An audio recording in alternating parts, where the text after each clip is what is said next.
listening to the Stand Up Angler, and my daddy's the host. All right. Thanks to my amazing daughter for the introduction. I'm really excited to share today's interview with y'all. I've got Brooks Scott. Now, some of you know Brooks if you are an Emerger Strategies client or are a member of the Fly Fishing Climate Alliance. Brooks has been helping to grow both Emerger and the Fly Fishing Climate Alliance over the last few years and is currently an advisor to the Fly Fishing Climate Alliance. But Brooks' full-time gig these days is executive director of the Yellow Dog Community and Conservation Fund. So we're going to dive into that. We're going to dive into Brooks's career.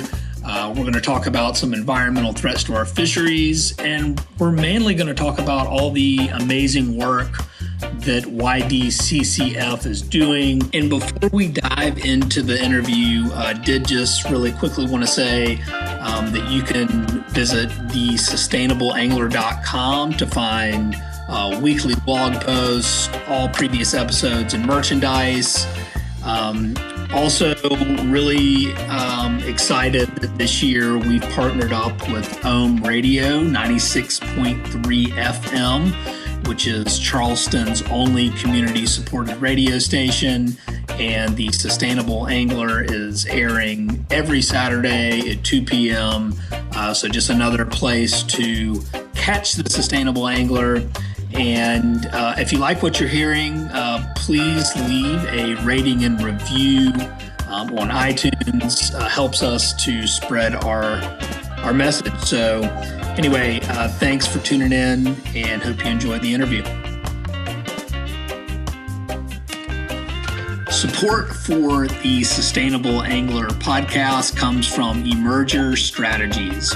Emerger Strategies is a sustainable business consultancy that was founded in 2016 with the idea of using business as a tool to solve social and environmental problems in an effort to protect the planet and the people we love. For more information, visit www.emergerstrategies.com. Thanks, Rick. My name's Brooks. I am the executive director for the Yellow Dog Community and Conservation Foundation. I am a pretty much lifelong angler.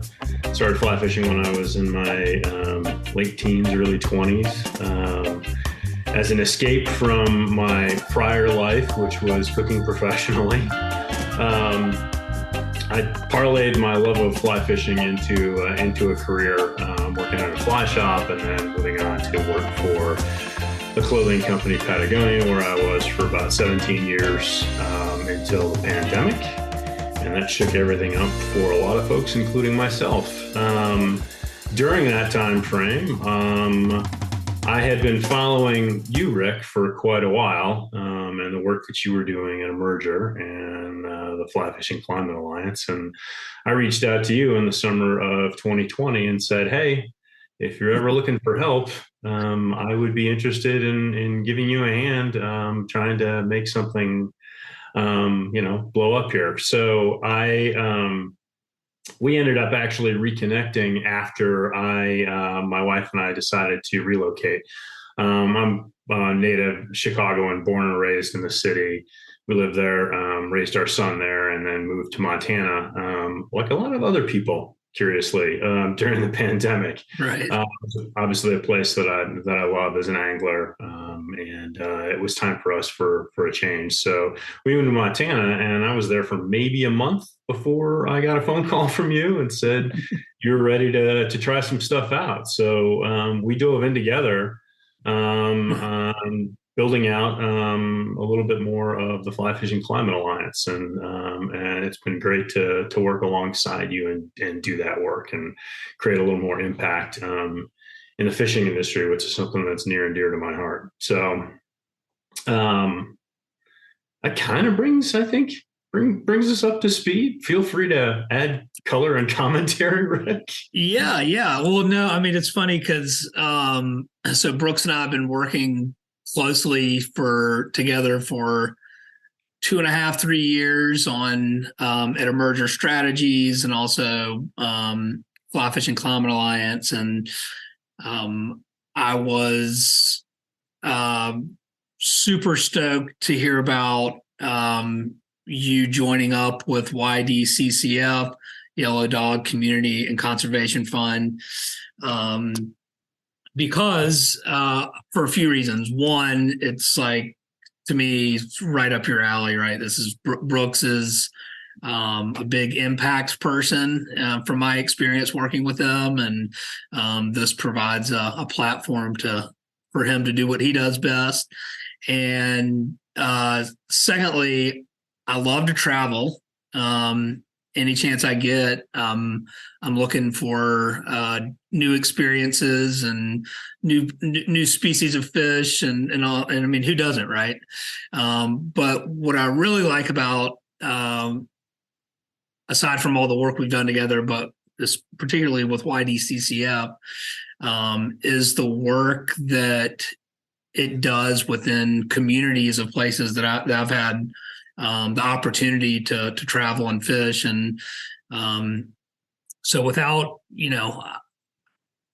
adding too much color or commentary, I will kind of kick things off with you mentioned we're gonna go back. Okay.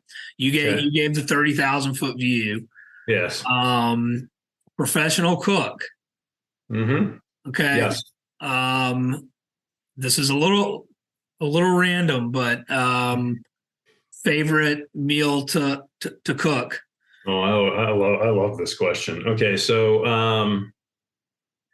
I would say, I liken that. Well, okay, so it's really two different things. Sorry. I would say, if you held me down, it would probably be duck. However, I love cooking duck. It's actually one of my favorite things to eat as well. So, those two things go hand in hand. Now, that said, I will layer in that my desert island food, like the one thing that I could not do without, and if I was stuck somewhere and could only eat one thing for the rest of my life, it would be Mexican food. Mexican. Okay. Yep. 100%. In general, as a genre. Yeah, I mean, it's such a varied cuisine. I mean, it's, what we eat in the States by and large is sort of homogenized, but when you get into sort of like the regional cooking that takes place in Mexico, it's incredibly varied and deep and wonderful. Yeah. I crave flavor, and that flavor abounds in Mexican cuisine. So. All right. So we're gonna keep moving. I'm gonna follow your timeline. So then you're going, I got to follow my passion, I'm assuming, right? Yes, absolutely. Yeah. Because cooking was a passion, like unquestionably. So I felt like if I could be successful doing that, I could potentially be successful. And most of this was driven by the fact that by the time I was 30, just know, like, the sweet spot for a professional cook is between the ages of 20 and 30. Most people burn out after that unless they already own their own restaurant and are have already achieved, And I was coming up during a time when being a professional chef was still, it was just starting to really, really build. The Food Network hadn't come on the scene yet. Anthony Bourdain hadn't come on the scene yet. None of these things had happened yet. So it was still in a building phase and getting there. So, but really the choice for me was driven by quality of life. My wife and I, we have a son that was born in 1999 when I was had just turned 31. And I didn't want to, it's a tough business to be in and raise a family where you get to spend a lot of time together. So it was really driven mostly by that, plus my desire to just pursue something different. By the way, I love Anthony Bourdain. Side note, read all his books; those are phenomenal. But so you get a job at a fly shop. What fly shop was it? It was called Trout and Grouse. It was in the north suburbs of Chicago. Doesn't exist anymore. It was at a time. So I started working there in '99. So we're 4 or 5 years past the movie. So fly fishing was still in that growth phase and still kind of blowing up. I mean, the best thing I can say about that, in terms of like from perspective standpoint, Chicago is a big metropolitan area. I think it's like the third largest metropolitan area in the United States. Um, it had at its apex, I think 5 fly shops. Really? There's now 2. If you don't count Orbis. If you don't count Orbis, there's just 2 independent fly shops left in Chicago. So it was, it was a huge change, honestly, a huge change. I think I took like a 50% pay cut to go working in a fly shop, which is crazy when you're in the middle of having a kid. Like nobody does that, but we figured out a way to make it work, and it worked. I actually continued cooking on the side for about a year just to augment my income, but eventually, like, figured out how to make it work, and and it was great because it immerses you at a very, very ground level in so much, whether it's, travel or tackle or, all of these things. And mostly, and this is a thread that will follow throughout our conversation. Mostly it helped me build relationships, especially in the industry. I realized very quickly after being there that, it's a small business. There's like 3 people that work there. The ceiling is very, very low. Like you're only going to go so far. It's not necessarily a growth position. So I realized that, what I was going to want to do is probably figure out how to make that next step that would take me out of the shop and towards working for, probably a bigger brand. And when I thought about who those brands were that I would most like to work for, Patagonia was absolutely at the top of the list. I've been a brand user and advocate for a long time. So, I was lucky. I got to meet a lot of amazing people who worked for the company. And when the company decided in 2003 to open their first store in the Midwest, I got a tip that it was happening and put my resume in and got lucky enough and blessed enough, honestly, to get selected to open the first store. I basically built a team and we were off to the races.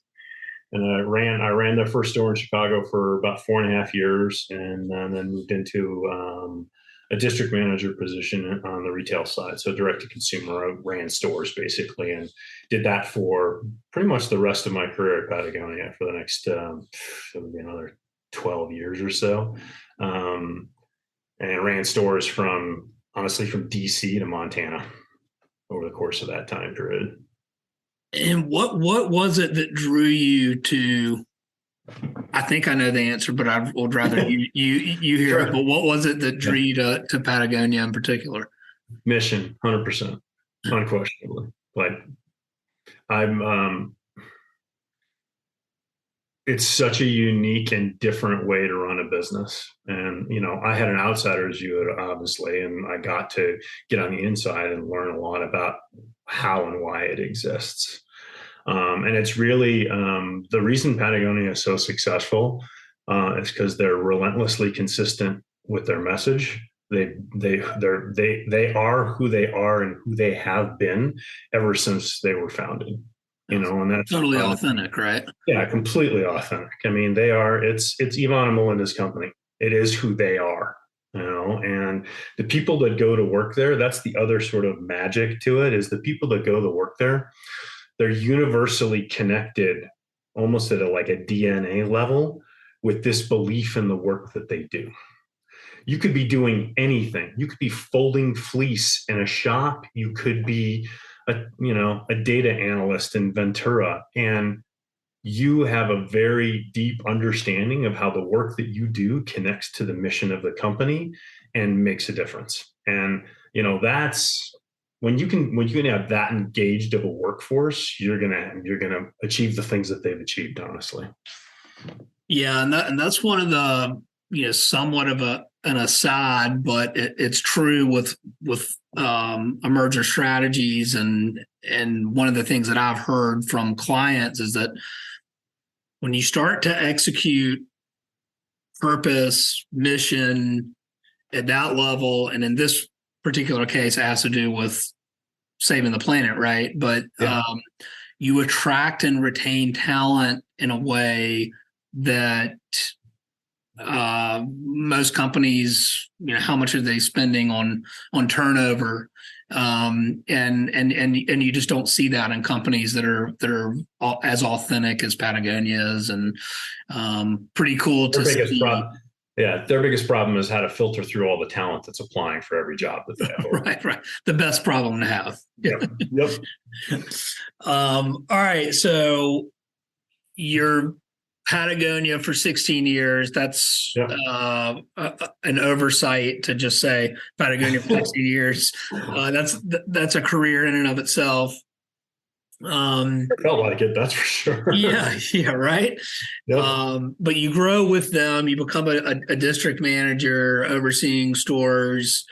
COVID happens. You and I connect. We, I think, do a pretty decent job of growing the Fly Fishing Climate Alliance. Yeah. We brought on some new folks while we've been working together, which is great. I think we've got over 15 companies carbon neutral through the Climate Alliance, and that is still going strong. We continue to grow, and excited about that. But now I want to talk about YDCCF and well, no, I don't. Hang on, let me back up. Because I'm kind of looking at this. You mentioned relationships, but I'm kind of looking at it going, if Brooks takes a pay cut to follow a passion to work at a fly shop, then gets connected to mission at Patagonia, then says, okay, I see what you're doing with the Climate Alliance. That resonates with me. I want to help in that way. Who inspired you from a conservation or environmental? Because clearly that's part of Brooks Scott's DNA, right? Is Sure. Yeah. Who were some of your heroes, and who inspired you to go down and sort of, I guess, that path? Yeah, that's a good question. Growing up in the Midwest, you have to mention names like Aldo Leopold and Sigurd Olson. I've spent a lot of time in the North Woods of Wisconsin and Minnesota, and their work emanates from those places. So I can be hard pressed to say that's not part of it. I was blessed to have, I grew up in a family that wasn't necessarily super outdoorsy. But my uncle, on my mom's brother, also grew up in Chicago, but ended up going to law school and then settled in Minocqua, Wisconsin, which is up in the North Woods, and ran a very small, practice there. And but he did it because he loved being outside. I mean, he had 2 Brittany Spaniels and a boat on a lake and a cabin, and I would go up there and spend time during the summer and during the winter. And interestingly enough, he was also a really, really good cook. So I think in retrospect, I think I've realized he had a bigger impression on me maybe than I originally thought. But that love of the outdoors, and it flows naturally. You go and spend time in a beautiful place, you want to make sure that it stays beautiful. I realize I've already mentioned his name, but Yvon Chouinard is unquestionably part of this as well. Their desire and their impact to preserve what little we have left of the natural world is a huge inspiration. It's honestly, more than anything else, while I love the work that I did at Patagonia, and I love the relationships that I built and the people that I've come to know and have become some of my closest friends and will remain so for the rest of my life, while all of that was wonderful, being able to see how business can impact that discussion, impact small groups doing great work, and try to change the narrative, try to flip the paradigm, try to actually use business to, this is the old mission statement, not the new mission statement. The old mission statement was to use business to inspire and implement solutions to the environmental crisis. I mean,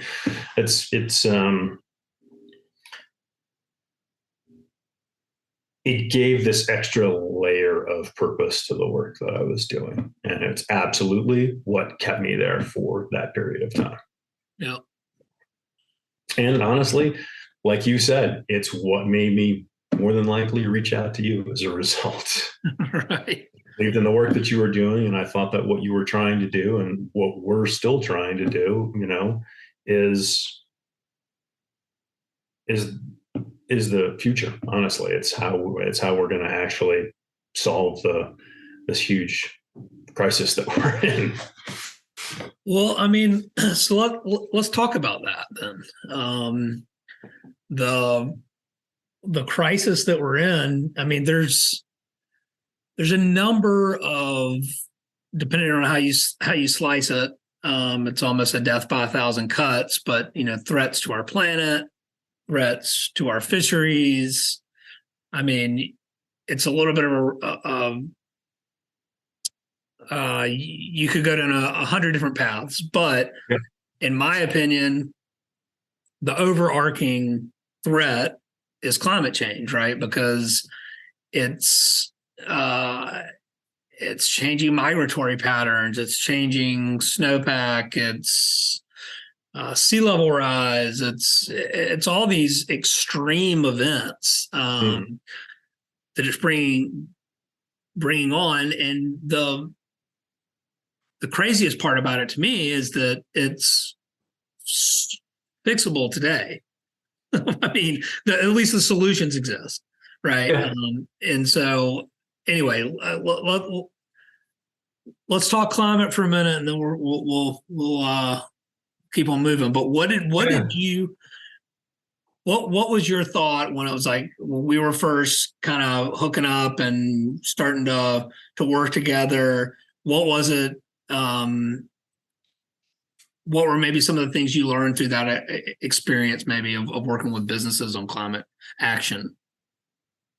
Oh, that it's really hard, especially at a ground level, to do. Or let me rephrase that. The perception is that it's really hard, and yes, it does involve some work. But again, I feel like we're turning this into the Entrepreneur podcast.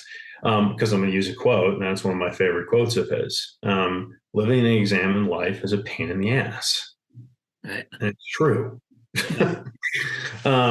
So that was a big thing, was realizing that, and it honestly came through having conversations with small business owners, like going down this path, you realize that it's the thing, this is about in some ways it's about control.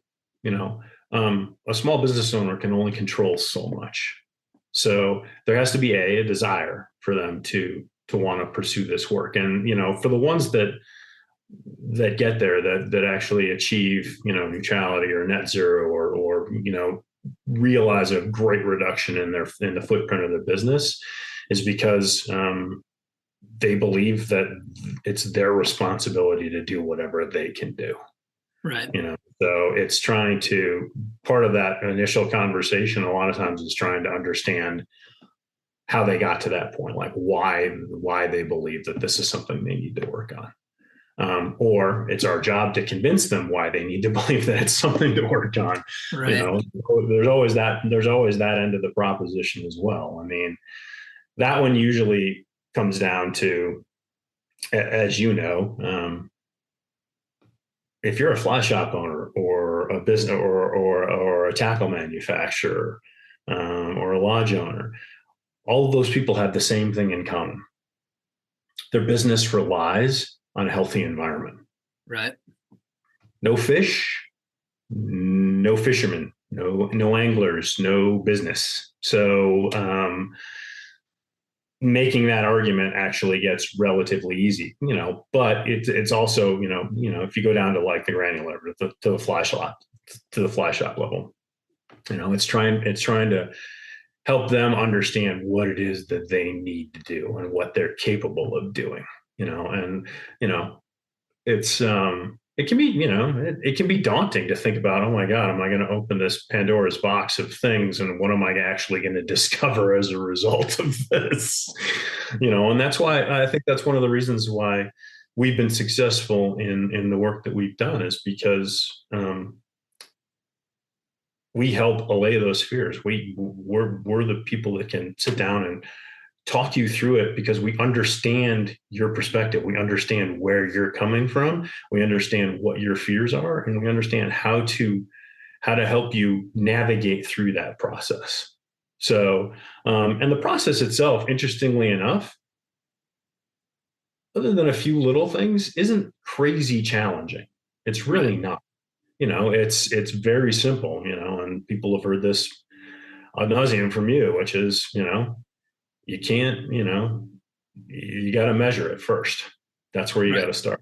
That's just a matter of figuring out, all right, so what are those measurements and how do you get to them? So we're going, I'm getting a little bit deep into the weeds, but it really is about, trying to get people to understand that, once you've committed, once you've gotten in your head to the fact that you want to be able to control the things that you can control, it's figuring out how to actually do that, and that's where a merger comes in. Yeah. Yeah. So it's not. This is like an old sustainability saying. It's like what gets managed gets measured, right? Because you're introducing a new set of metrics. Yeah. Into businesses measure everything already. This is just another measurement that they need to go down the path with. And it's interesting to go through it, work through it with someone, but it's also very rewarding when you can demonstrate reduction in the footprint, or they decide to purchase offsets and go carbon neutral. It's all that's real progress to me. And whereas they wouldn't have done anything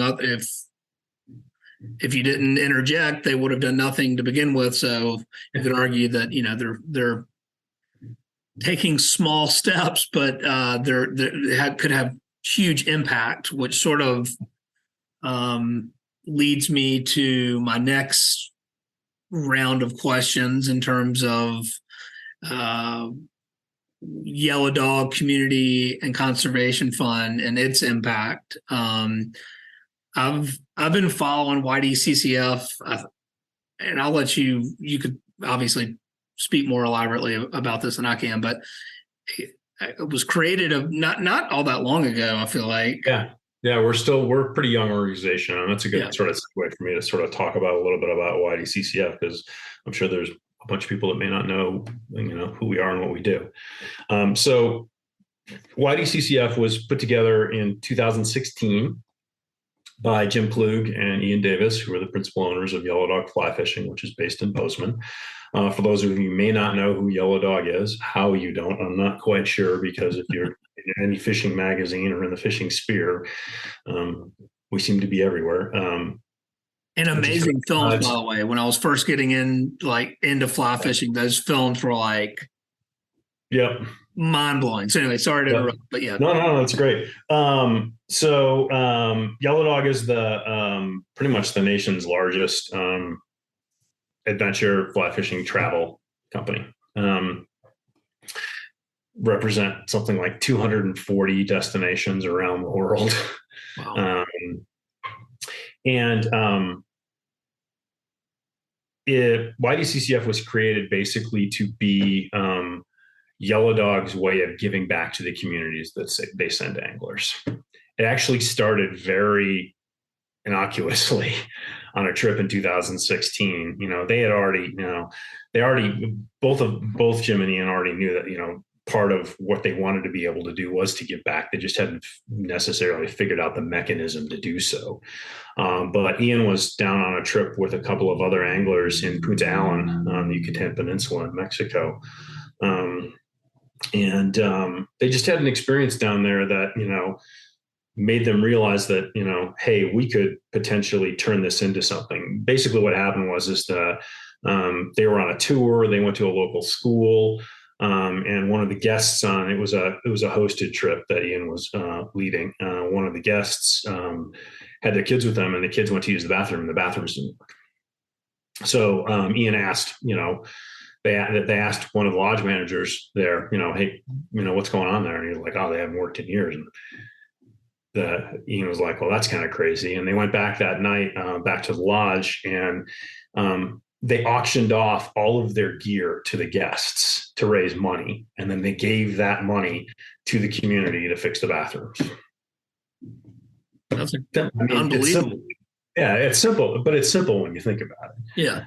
That actually evolved into YDCCF and into Ian leading tournaments down in Punta Allen for a number of years to raise funds for a number of different projects for the Punta Allen community.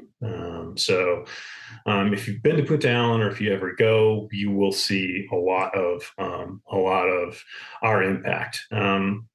Here's the thing. I think the secret at what makes YDCCF successful is that we're not actually like creating projects. All we're doing is leveraging relationships. There's the relationship word again. Yellow Dog has amazing relationships with all of these partners all over the world. And what we do is, we talk to the people in the community. Hey, what's going on? What do you need? What are things that will actually impact your lives and make your lives here better? The community brings forward ideas, and we try to help fund those ideas. Because it's community generated, community led, community executed. When you have an engaged local community who wants to get something done, and we can help provide funding for it, great things happen, honestly. Yep. And what are so I've been fortunate to go to Punta Allen, and I guess the engaging with the community, but so how does the process work? If one of these communities, do they reach out to y'all and say, hey, we need help with something, or how does that work? Yeah, sometimes. I mean, it can filter up through Yellow Dog itself, because each of the program directors at Yellow Dog obviously has great relationships with all of those individual lodge owners. Right. So that's part of it for sure. We certainly fund we fund things that come through in other ways as well. Like we have existing relationships with some programs that have that have projects that they do sort of on an annual basis that we've helped fund and will continue to help fund because we believe in the work that they're doing. But a lot of times it is it's figuring out how do we solve a problem.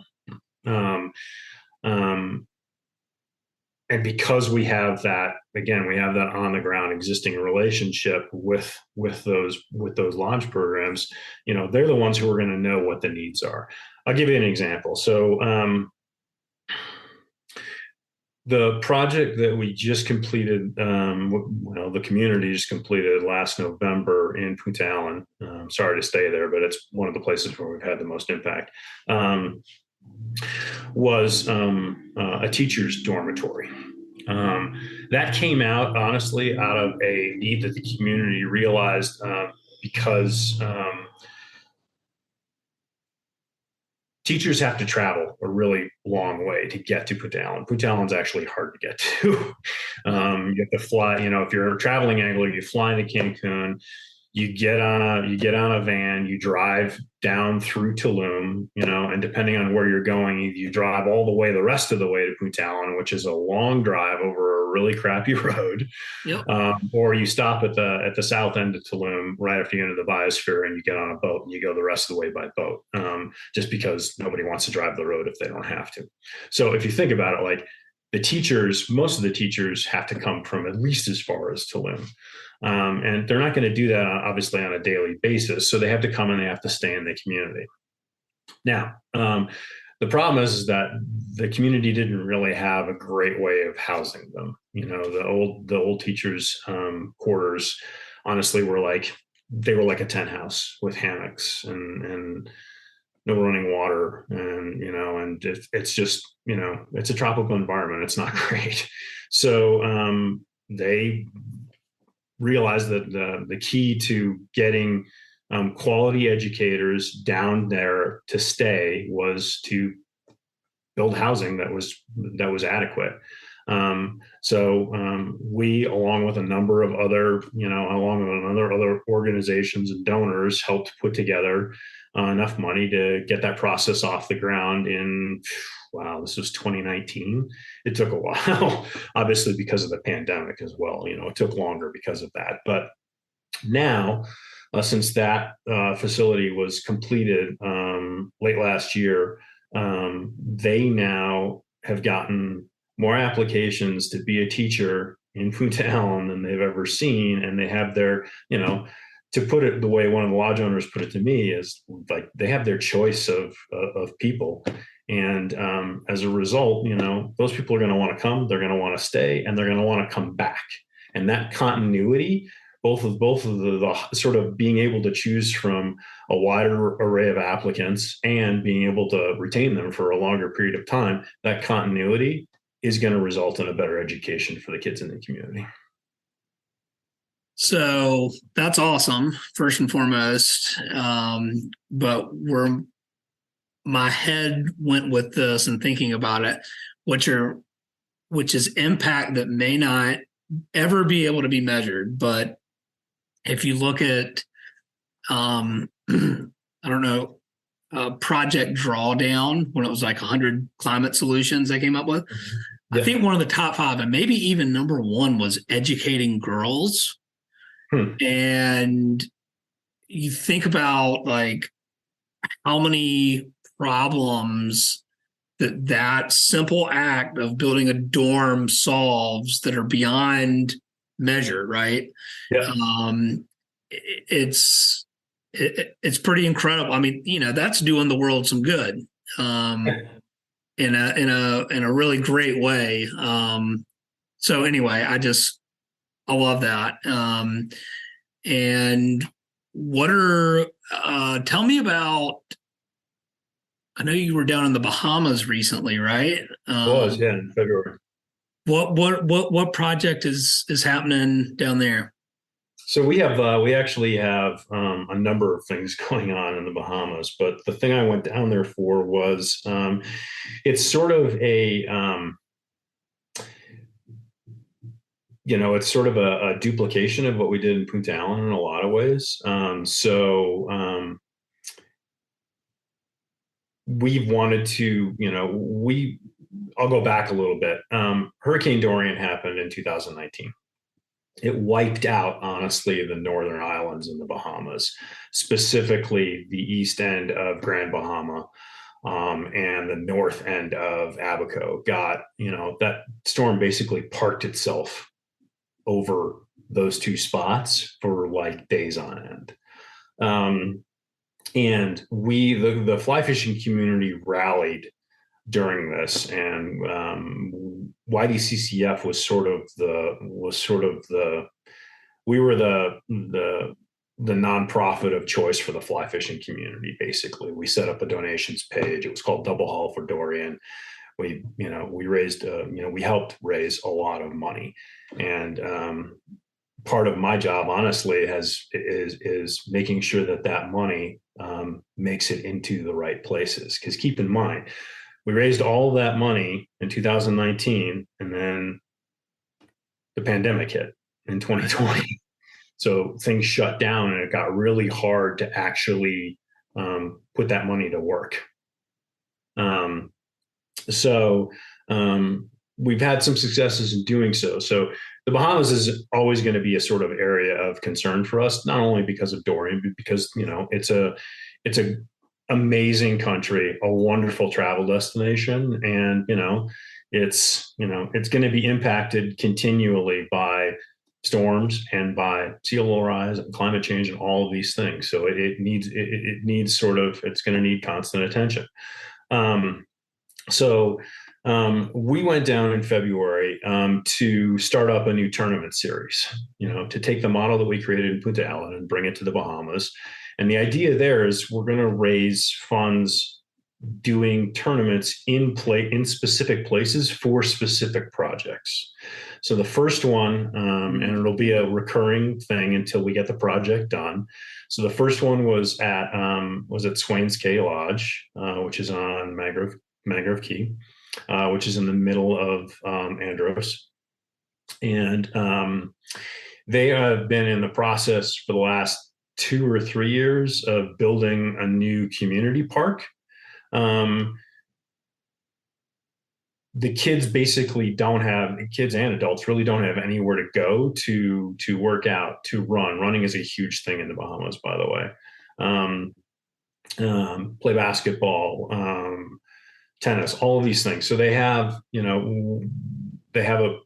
a place where they can actually build this thing, and they've now built a basketball court and some grandstands, and they've just finished a structure that'll operate as sort of like a clubhouse, changing room, bathrooms, that sort of stuff. But they still have to build a track and a kids park and tennis courts and those sorts of things. So what we do, the tournament model basically works is we go out to Yellow Dog's sort of vast audience and say, hey, come to the Bahamas, fish for 2 or 3 days. We're going to raise funds while we're there to go to this project. So part of the fees that tournament anglers pay include partially a donation.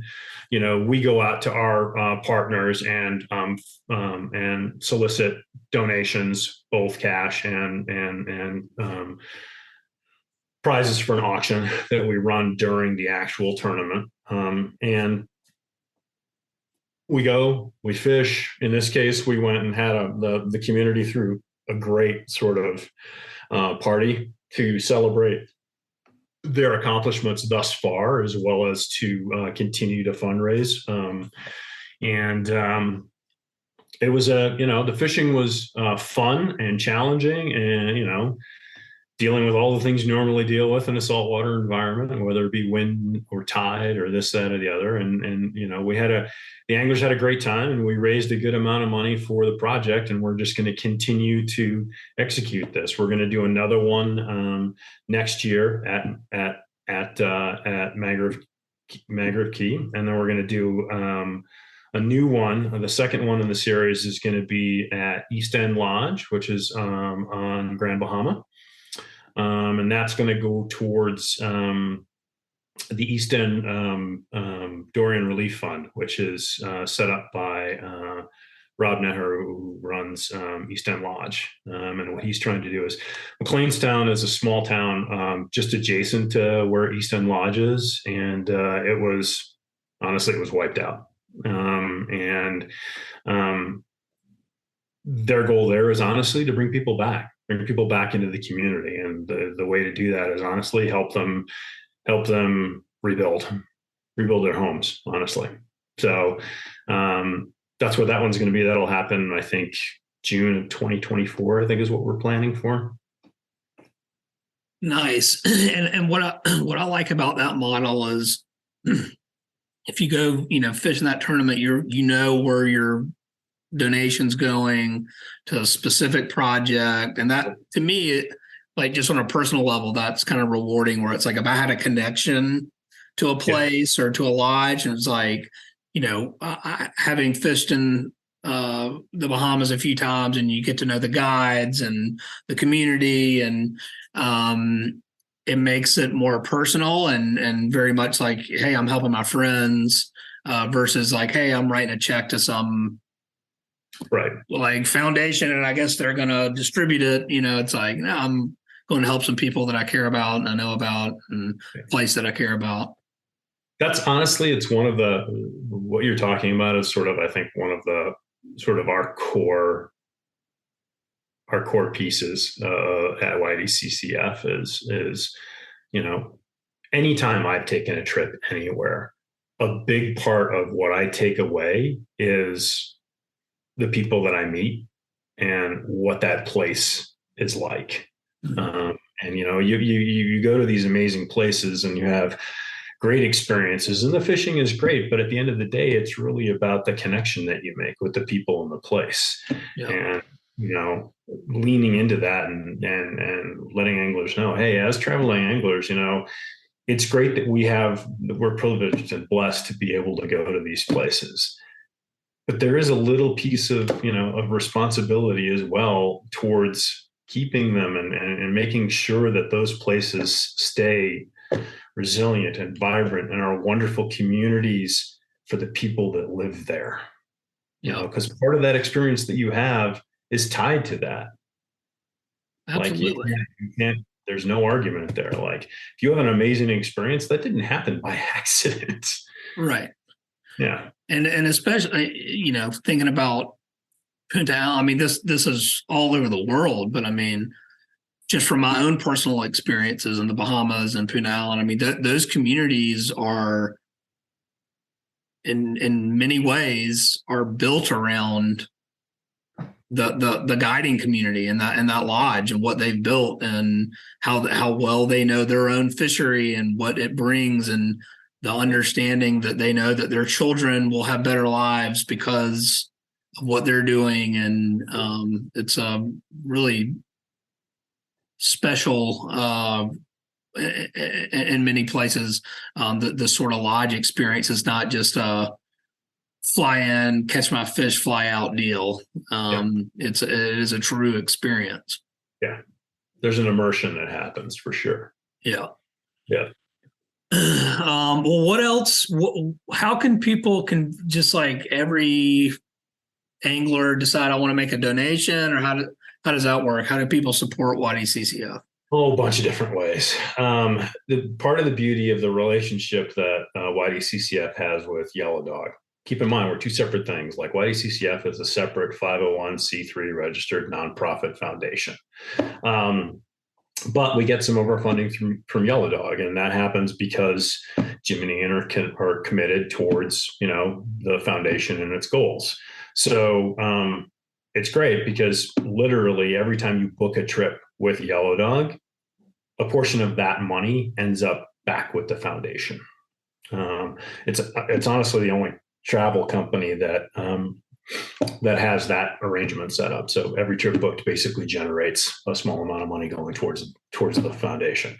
So that's part A. Like you're doing it if you choose to book a trip with Yellow Dog, which, by the way, just so people understand, doesn't cost you more than if you called the lodge itself and booked the trip with them. Right. What you get on top of it, I'm sorry to stump a little bit for Yellow Dog, what you get on top of it is all of the extra travel support and guidance towards making sure that the money you're investing in taking a trip somewhere, you maximize that investment and have an amazing time, because you've got all of these experts giving you advice on how to have a great time while you're there. So that's an easy one. Obviously, if you're in a destination and you have a wonderful trip and you come back and you're like, God, that was so amazing and I loved it. By all means, you can go to www.ydccf.org/give and donate directly to the foundation. We do, we have, I'll give you an example. Like we're currently running a project, a multi-year project in Ixtlac, also in Mexico, a little bit further down, closer to the Belizean border, where it's called the Ixtlac English Project. And what we're doing is, we helped fund ESL, English as a second language instructors, to go down for a week and work with the community on their English language skills. That helps them better their job prospects and become, potentially more attractive as employees, as well as increase the experience the tourists have, and when they travel Ishlaks. If you think Puka Island small, Ishlaks also really, really small. Yeah. But if you go so our partner there is Jesse Colton at X Flats. And if you book a trip to F Flats and you go into the lodge, and you'll see a poster for the Ishlak English Project on the wall, and you can scan it and donate directly to the Ishlak English Project. So we try to do that in places where we have those things going on. That's really cool. Is there any other projects that we haven't discussed that you'd like to mention before I shift gears and talk fishing for the remainder of the podcast?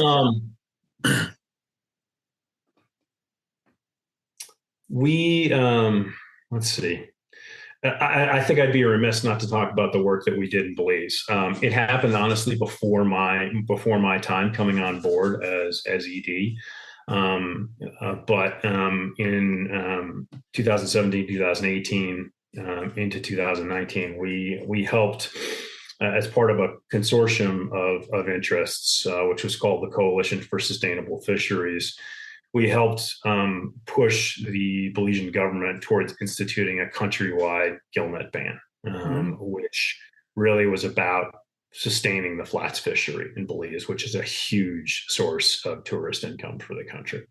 So we were instrumental in getting that across the finish line, and it was a big deal, and I think continues to be a big deal. I think the challenge in Belize, as it exists in a number of places, is at least on that end of things, is enforcement.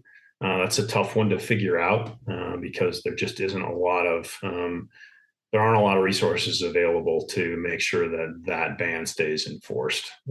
So that's something that is a longer term thing that we're going to continue to work on. The other part of that equation, certainly in Belize, is ongoing development. There are a lot of projects that need attention because they tend to be super invasive and destructive to the saltwater flats environment. I'm speaking specifically of tourist destination places like dive lodges and stuff like that that are built over the flats. Basically, they're over the water developments, and they impact the flats. They impact the flat species down there. So, you'll hear us talk about that. You'll hear, groups like Bonefish and Tarpon Trust, which is a great organization, also talk about that stuff. And I think we're all sort of working towards figuring out what a bigger solution is to making sure that people understand and continue to understand the value of the flats fishery in that part of the world. So that's something that's, it's constantly, on my radar, and something that we're going to continue to work towards making sure is something that stays viable. Love it. Protect what you love, right? I mean, that's the deal. Yep. Well, speaking of love, I am, and you already know this, but I am currently immersed in a tarpon psycho crazy obsession right now. I've got a couple of trips lined up, one this month and one early June, or it's still April. One in May, less than a month away, one in early June. I'm psyched about it. That said, if you had to ask me right now, what is my favorite saltwater species on fly, I'm going to say tarpon just because that's all I'm thinking about. Sure. What about you? What's your favorite saltwater species to target? Saltwater species on fly. Snook. Snook, yeah. Yeah. Snook are fun. Redfish too. Like you and I got to go red fishing in October, and we had a good time. That's super fun. But I actually the type of red fishing you and I were doing is not that different from the snook fishing that I've done, which is, backcountry. In your case, we're on salt flats with backcountry and the mangroves and that sort of stuff. I grew up in the upper Midwest. So while there is an abundance of trout, if you know where to look, it can be challenging to invest the amount of time that is needed, especially if you're in a city environment and you're trying to get to where the trout fishing is. So it ends up being that you end up doing a lot, or at least I ended up doing a lot more smallmouth bass fishing, which is they continue to be. If you ask me what my favorite freshwater species is, that was next. Smallmouth bass for sure. Smallmouth bass. They are a blast. Not that I don't love. I mean, I live in trout country, so I love trout fishing. But I'm constantly thinking about where I'm going to find bass, which is crazy, but they're just super fun and they live in amazing places. Similar in the way trout do, they're just different places. But that I connect smallmouth, certainly lake smallmouth a little bit with snook fishing. They're ambush predators. So ambush predators is right. That's the it's all I think it's the grab, right? It's all 100%, absolutely. Yeah. And bass are certainly aggressive grabbers when they get their opportunity. There was something else. So what's the latest on Montana fishing right now? It's, for frame of reference, it is, I guess this is dated, it's Wednesday, April 26th. So what is late April Montana fishing looking like right now? Pretty good right now. We're starting. I would say we're definitely on the uptake right now. Between now and when runoff starts, we're still in pre-runoff, which is great. As the temperatures come up, fish are definitely getting more active. You're even starting to see, you'll start to see Baetis. Squala is pretty much done more than likely by now, which is a small spring snowfly that comes out in these parts.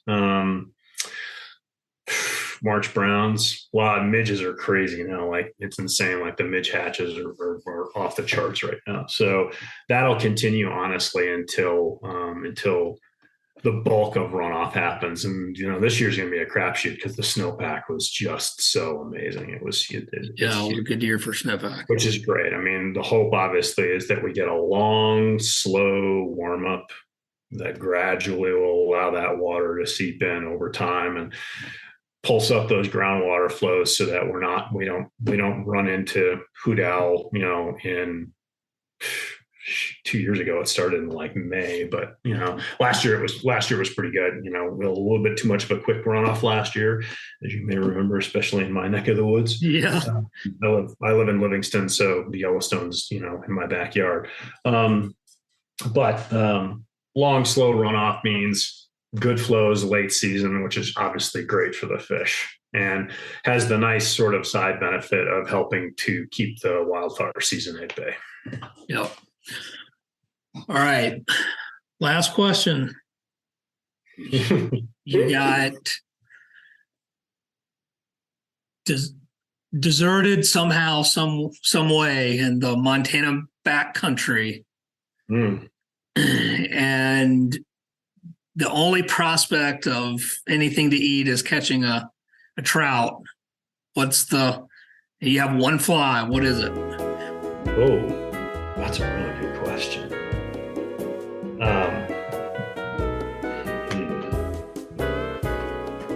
One fly.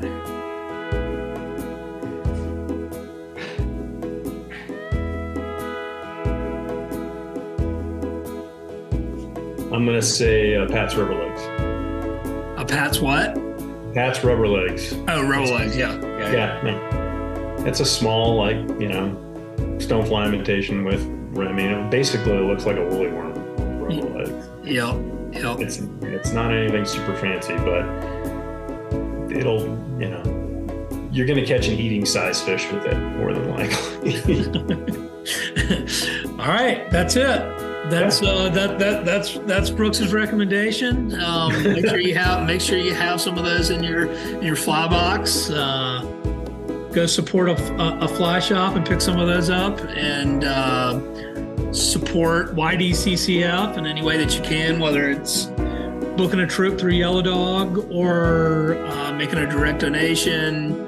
And just wanted to say, Brooks, as you've become a pretty close friend of mine over the years, just wanted to say thanks for everything that you do. Appreciate it. Really stoked to see where YDCCF goes under your leadership. And thanks for your time.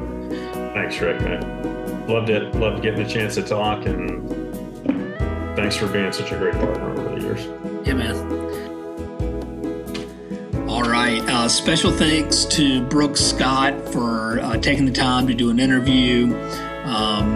Check out ydccf.org to support the work that they're doing. And also, if you'd like to show your support for the Sustainable Angler podcast, please leave a rating and review on iTunes, or visit our website, thesustainableangler.com, and pick up some sweet merch.